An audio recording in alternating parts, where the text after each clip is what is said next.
First tonight, it is a week since it was announced that the Pinneys fish factory in Annan may have to close, and yet this evening the future of the hundreds of employees at the plant remains uncertain. The owners, Youngs, say they'll be consulting with workers from next week, but there's still hope that at least part of the business can be saved.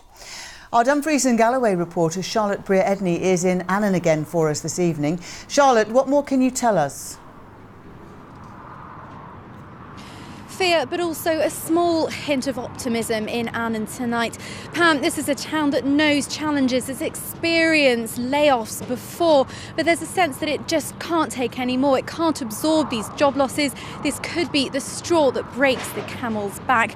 And I think local politicians, as well as national ones, have recognised that, which is why we've seen concerted efforts to save at least part of the factory.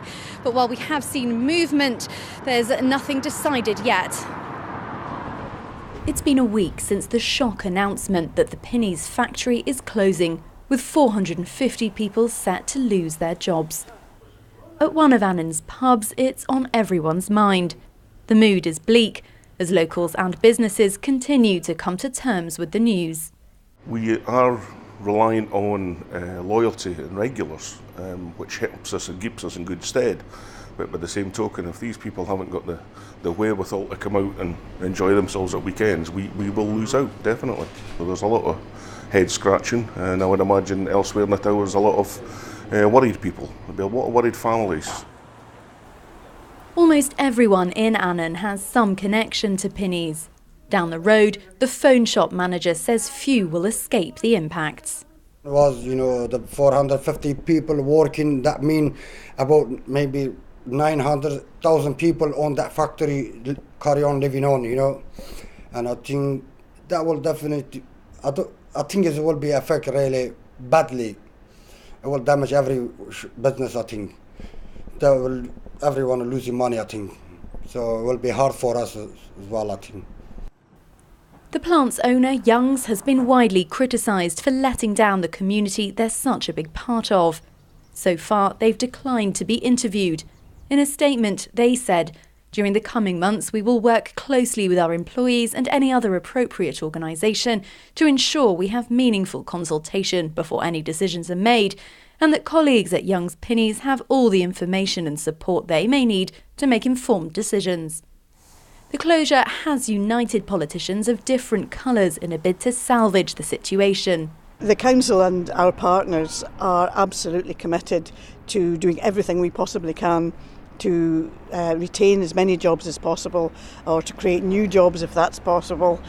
We want to ensure that employment at that site continues. Tomorrow, an action group is visiting the site and speaking to management. And there is some hope. A number of firms have expressed interest in taking over the whole or parts of the factory.